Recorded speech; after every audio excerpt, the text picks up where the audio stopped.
Quadratic के अंदर हम लोग एग्जाम्पल करा रहे थे, उसके एग्जाम्पल की कड़ी को आगे बढ़ाते हुए कुछ और नए एग्जाम्पल्स करते हैं। देखिए, जैसे मैं कुछ अच्छे एग्जाम्पल्स आपके आगे ड्राइंग करता हूँ। एग्जाम्पल है कि the number of values of the triplet A B C। एक अच्छा क्वेश्चन है, बहुत कंसेप्शनल पार्ट बहुत अच्छा है इसका। For which A cos 2x B sin square x plus C equal to 0 is satisfied by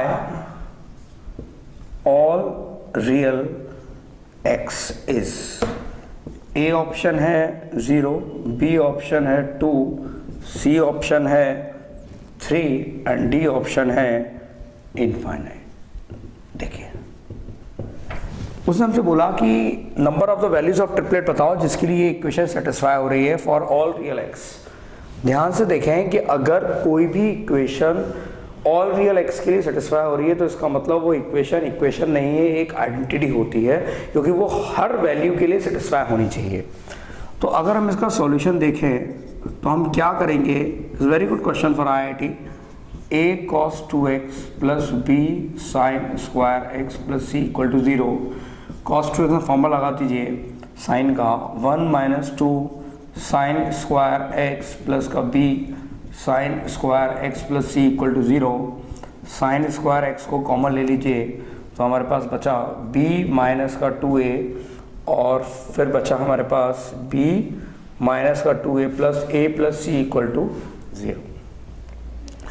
अब अगर ये आइडेंटिटी है, मैंने कहा ना ये हर x की हर रियल वैल्यू के लिए सेटिस्फाई हो रही है, तो इसका मतलब ये एक आइडेंटिटी है। और अगर ये आइडेंटिटी है तो आइडेंटिटी के सभी कोफिशिएंट इक्वल टू 0 होते हैं, यानी कि a प्लस सी भी इक्वल टू 0 हो गया। अब इसको सॉल्व करने के लिए हमसे ABC के बारे में पूछ रहा है कि ABC का ट्रिपलेट क्या पॉसिबल है। तो अगर हम इसको देखें कि b minus 2a equal to 0 और a plus C equal to c को अगर हम सॉल्व करने की कोशिश करें तो अगर आप ध्यान से देखें तो इसको सॉल्व करने के लिए हम जो मेथड अप्लाई करेंगे, हम क्रॉस मेथड अप्लाई करेंगे। हम इसको लिख सकते हैं माइनस 2a प्लस b और plus 0 into C equal to 0 लिख लें, और इसको लिखेंगे हम लोग a प्लस 0 इंटू बी और plus C equal to 0। Solve करने के लिए a अपॉन ये कुछ पाया, तो अगर हम कोफिशिएंट्स को देखें तो 1 minus 0 equal to b upon minus का b अपॉन माइनस का 2 और फिर 0, फिर इसको छुपाया c अपॉन केवल ये तो 0 हो गया एंड माइनस 1, यानी कि this comes equals to a upon 1 b upon 2 और c अपॉन माइनस 1। ऐसा अगर आप ध्यान से देखें तो इसका मतलब ABC की ऐसी वैल्यू चूज़ करनी है जिससे इनका रेशो 1 2 -1 आ जाए। तो ऐसी वैल्यू इनफाइनाइट मिल सकती है जिनको पुट करने से इनका रेशो इक्वल हो जाए। तो इसका मतलब इस क्वेश्चन का आंसर डी सही है कि ABC के इनफाइनाइट ट्रिपलेट पॉसिबल है। क्वेश्चन समझ में आ गया होगा कि जैसा क्वेश्चन ने बताया कि नंबर ऑफ ट्रिपलेट बताओ जिसके लिए equation satisfy for all real of x. ध्यान से देखें, जहां पर ऑल रियल ऑफ एक्स आ गया इसका मतलब इक्वेशन x की पर्टिकुलर वैल्यू के लिए नहीं, सभी वैल्यू के लिए सेटिस्फाई है। अगर इक्वेशन x की सभी वैल्यू के लिए सेटिस्फाई है तो इक्वेशन एक आइडेंटिटी बन गई, और अगर इक्वेशन एक आइडेंटिटी बन गई तो आइडेंटिटी बनाने के लिए जब इसको सिंप्लीफाई किया तो सिंप्लीफाई करने के बाद इसके जो भी कोफिशिएंट आए वो सब इक्वल टू होने चाहिए 0 के।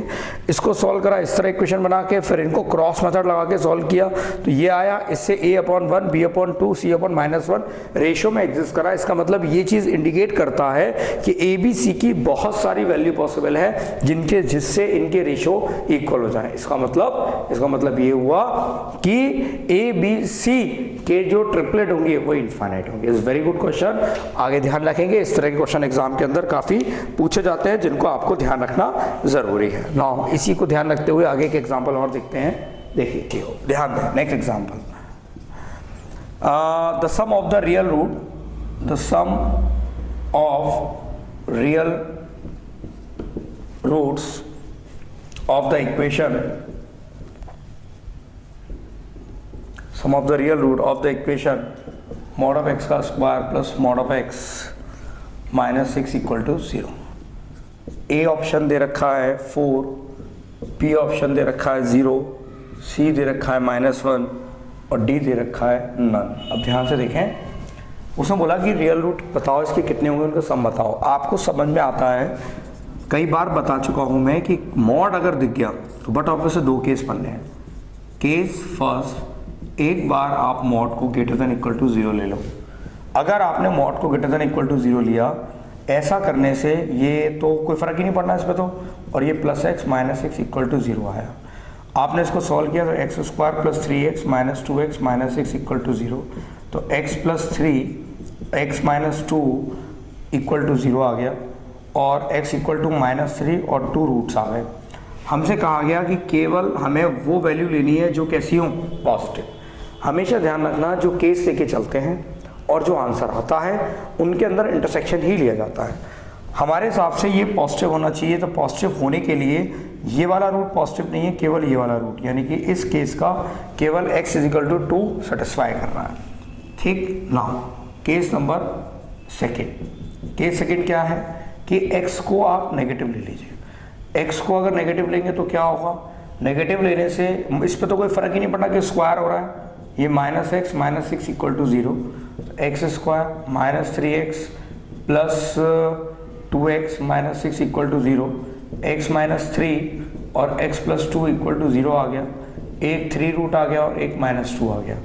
हमें x नेगेटिव चाहिए तो इसको कैंसिल करना पड़ेगा, इसको लेना पड़ेगा। एक रूट 3, एक रूट 2 कॉमन ले लिया और x प्लस 2, ठीक है। इसको कैंसिल करेंगे और इसको लेंगे। क्यों? क्योंकि एक्चुअल में x नेगेटिव चाहिए तो हम केवल नेगेटिव वाला रूट लेंगे और पॉजिटिव वाले रूट को कैंसिल करेंगे। यानी कि इस केस में एक रूट मिला 2 और इस केस में एक रूट मिला -2। हमसे कहता है कि इनका सम निकालो, यानी कि मुझसे कह रहा है कि अल्फा प्लस बीटा निकालो, यानी 2 - 2 0। हमारे पास सम ऑफ इसके जो रियल रूट आया उसका सम 0 आया, इसलिए इसका आंसर बी ठीक है। समझ में आ गया होगा कि कोई इक्वेशन अगर मॉड में होती है तो उसे सॉल्व करने का एक ही तरीका होता है कि मॉड के दो केस बनाओ, एक पॉजिटिव का एक नेगेटिव का। पॉजिटिव को लिया, ये इक्वेशन आई, सॉल्व करे, दो रूट आए। हमें पॉजिटिव लेके चले थे तो नेगेटिव रूट को कैंसिल कर दिया, पॉजिटिव रूट को टिक कर दिया। इसके अंदर हम नेगेटिव लेके चले थे, सॉल्व करते गए, दो रूट आए, पॉजिटिव रूट को कैंसिल कर दिया और नेगेटिव रूट को ले लिया। क्यों?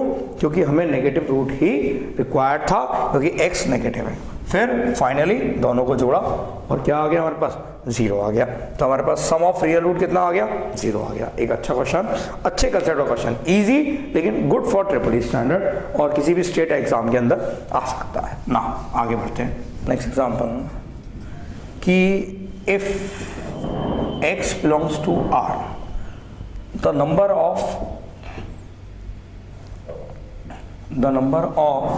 सॉल्यूशन ऑफ अंडर रूट के अंदर x plus 1 minus under root के अंदर x माइनस 1 इक्वल टू 1, इसके number of real root find करा रहा है। ठीक, सॉल्यूशन देखें क्या करेंगे कि under root of x plus 1 equal to 1 plus under root of x minus 1 करिए, स्क्वायर कर दीजिए दोनों तरफ, तो ये हो गया हमारे पास 1 प्लस x माइनस 1 प्लस का और 2 अंडर रूट एक्स माइनस 1, ये इससे कैंसिल हो गया और ये हो गया, और अगेन ये x भी से कैंसिल हो गया। 1 equals to 2 under root x minus 1, then again square, तो 4 x minus 1, this comes 1/4 is equal to x minus 1 and x equals to 5/4 आ गया, दिस कम्स इक्वल्स टू। अब मुझे लेकिन एक बात ध्यान रखनी है कि सॉल्व करने पे x की वैल्यू 5/4 तो आ गई। क्या ये 5/4 इस इक्वेशन को सेटिस्फाई कर रहा है? करेगा तो ठीक है, नहीं करेगा तो गलत हो गया। ये 5/4 पुट करिए, अंडर रूट के अंदर 5/4 यानी it comes 9/4 minus 5/4 it comes 1/4, ये 1 के इक्वल आना चाहिए। ये हो गया 3/2, ये हो गया 1/2, इट कम्स यानी कि 1 इक्वल टू 1 ट्रू, यानी कि ये 5/4 इस इक्वेशन को सेटिस्फाई कर रहा है। तो इस इक्वेशन का केवल एक ही सॉल्यूशन निकल गया है, ओनली वन सॉल्यूशन, वो आया x इक्वल्स टू 5/4, यानी we have only one solution. देखने में इक्वेशन को सॉल्व करने में क्वाड्रेटिक की फील आ रही थी, लेकिन सॉल्व करने पर केवल एक ही सॉल्यूशन हमें निकल के आया। नाउ नेक्स्ट कैटेगरी के क्वेश्चंस डिस्कस करते हैं हम लोग। देखिए, जैसे एक कैटेगरी बढ़ते हैं आगे, सब डिफरेंट क्वाड्रेटिक की कैटेगरी के क्वेश्चंस मैं एग्जांपल फॉर्म में करा रहा हूँ, जिससे कि आपके कंसेप्ट क्लियर हो जाए। बाकी तो आपको अपनी जो भी बुक्स है, रेफर बुक है, उससे प्रैक्टिस करनी पड़ेगी मोर अच्छे क्वेश्चंस के लिए। लेकिन अपनी तरफ से मैं जितने भी अच्छे क्वेश्चंस हो सकते हैं, जो वेरिएशंस बन सकता है, उनको मैं आपको एग्जाम्पल फॉर्म में डिस्कस कर रहा हूँ। इन्हें आप ढंग से करें तो काफ़ी हद तक कंसेप्ट आपके क्लियर हो जाएंगे। ठीक, देखिए नाउ एक एग्जाम्पल और एग्जाम्पल दे रखा है कि if a b c belongs to R and the equation ax square plus bx plus c equal to 0 and x square 2x plus 9 equal to 0 have a common root। इनके common roots, ठीक है, एक common root है। कहता है show that, ये एक subjective question है लेकिन कोई फर्क नहीं पड़ता, इसे ऑब्जेक्टिव में भी फॉर्म हो सकता है। Show that A B C ratio आ रहा है 1:2:9। देखिए, उसने कहा कि इस इक्वेशन और इस इक्वेशन में एक रूट कॉमन है। ठीक, उसने ये बात हमें कही, हम इस बात को ही ध्यान रखते हुए क्वेश्चन को सॉल्व करेंगे। देखिए, ax² plus bx plus c equal to 0, x² plus 2x plus 9 equal to 0। ध्यान दें, इस इक्वेशन का जो d आया डिस्क्रिमिनेंट 4 माइनस का 4 इंटू 9 जो कि लेस देन 0 है। इट मीन्स इक्वेशन नंबर 1 और equation number 2, equation 2 has imaginary root, जिसका d नेगेटिव आता है उसके रूट इमेजनरी होते हैं। ये बात हम अच्छी तरह जानते हैं। अगर इन दोनों के रूट्स इमेजनरी हैं तो इसका मतलब क्या हुआ? इसका मतलब क्लियर हुआ कि अगर इन दोनों के रूट इमेजनरी हैं तो they have a common root. उन्होंने बोला कि एक कॉमन रूट है, यानी कि अगर सपोज करिए कि एक common root p plus I Q है। क्यों? क्योंकि इसके रूट तो इमेजनरी आ रहे हैं, एक कॉमन रूट हो गया। तो इसका दूसरा रूट तो आप जानते ही हैं, कंजुगेट होगा, p माइनस आई क्यू होगा। तो आपको ये बात भी पता है कि इमेजनरी रूट पेयर में करते हैं, तो इस वाले का भी कॉन्जुगेट रूट अपने आप ही क्या हो जाएगा? p minus I Q. इसका मतलब if both equation has one imaginary root is common, then second root must be common. यानी कि दोनों इक्वेशन के दोनों रूट 100% कॉमन हो जाएंगे। क्यों? क्योंकि इमेजनरी रूट पेयर में करते हैं और एक रूट कॉमन है तो दूसरा रूट भी कॉमन होगा। नाउ अब क्या हुआ? जब दूसरा रूट भी कॉमन होगा तो इनके रेशो, यानी कि तो then both equation is an identical. दोनों इक्वेशन आइडेंटिकल होंगे, दोनों का रेशो क्या होगा? सेम। तो a/1 b/2 b/2 c/9 ये आ गया। a/1 equals to b/2 equals to c/9। It implies that a ratio b ratio c equals to 1:2:9। यही हमें शो करना था। तो सबसे इंपॉर्टेंट बात क्या सीखी इससे?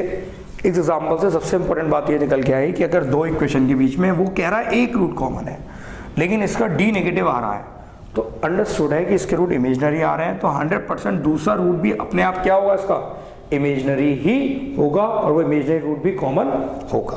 तो नाउ इसका अगर एक root p plus I Q है, वो भी p plus I Q common है, दूसरा रूट अपने आप कॉमन हो गया। तो मैंने यही बताया कि both equation has one imaginary root is common, then second root must be common, दूसरा रूट अपने आप कॉमन होगा और दोनों इक्वेशन क्या बन जाएंगी, आइडेंटिकल। और आइडेंटिकल इक्वेशन की खासियत क्या होती है कि उनका जो कोफिशिएंट का रेशियो होता है वो सेम होता है, यानी कि a/1 equals to b/2 equals to c/9, ये रेशियो क्या हमारा इक्वल है। कंसेप्ट क्लियर हो गए इस क्वेश्चन के। ये कॉमन रूट के ऊपर एक अच्छा क्वेश्चन था, अच्छे कंसेप्ट को बेस करता हुआ क्वेश्चन था, तो आपको समझ में आ रहा होगा। नाउ इसके बाद थोड़ा सा हम आगे बढ़ते हैं इसके अंदर इक्वेशंस को और फर्दर देखिए।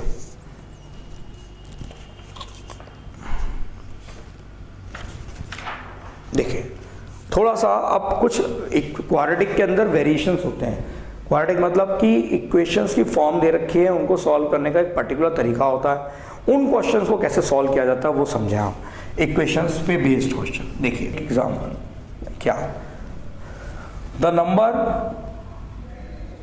Number of real root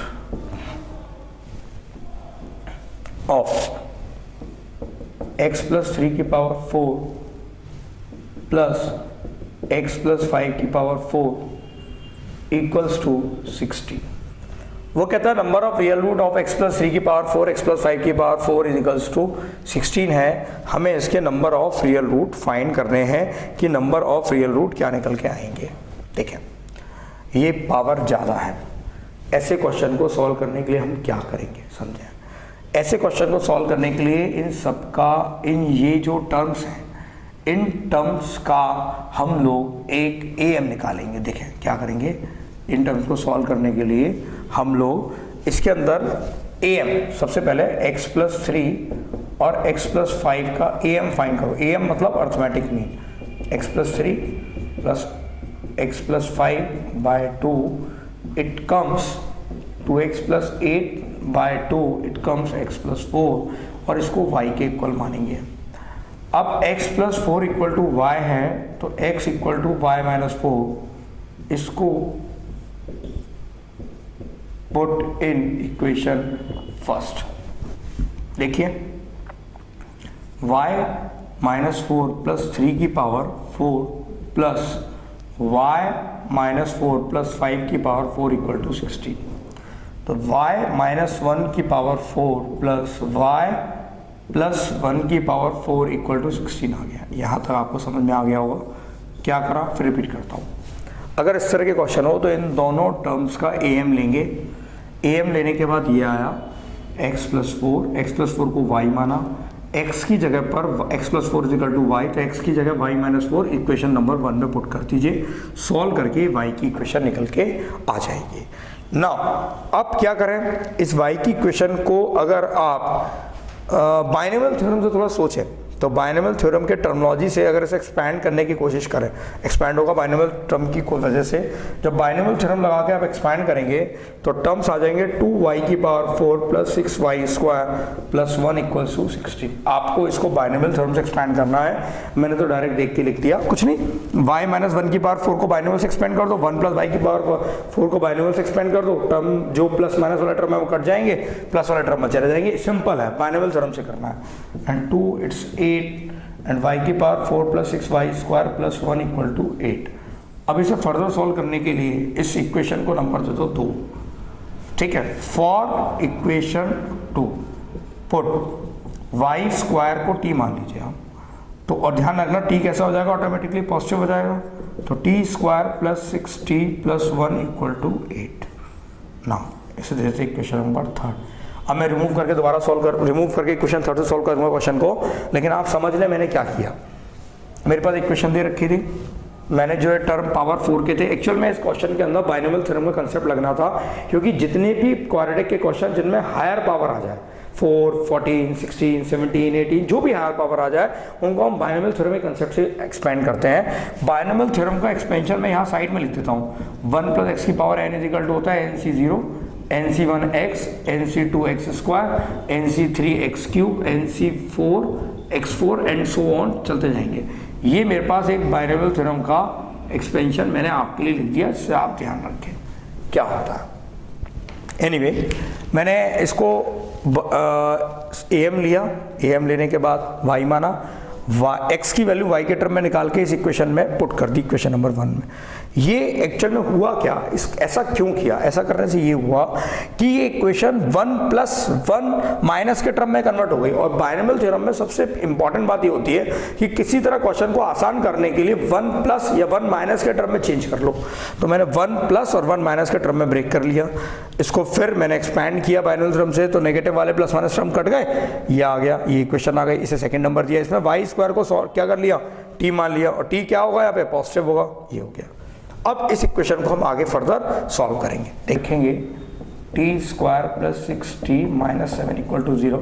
sorry again दोबारा देखें, तो अब इसको अगर हम सॉल्व करें तो t square plus 7t minus t minus 7 equal to 0, तो t equal to -7 and t equals to 1।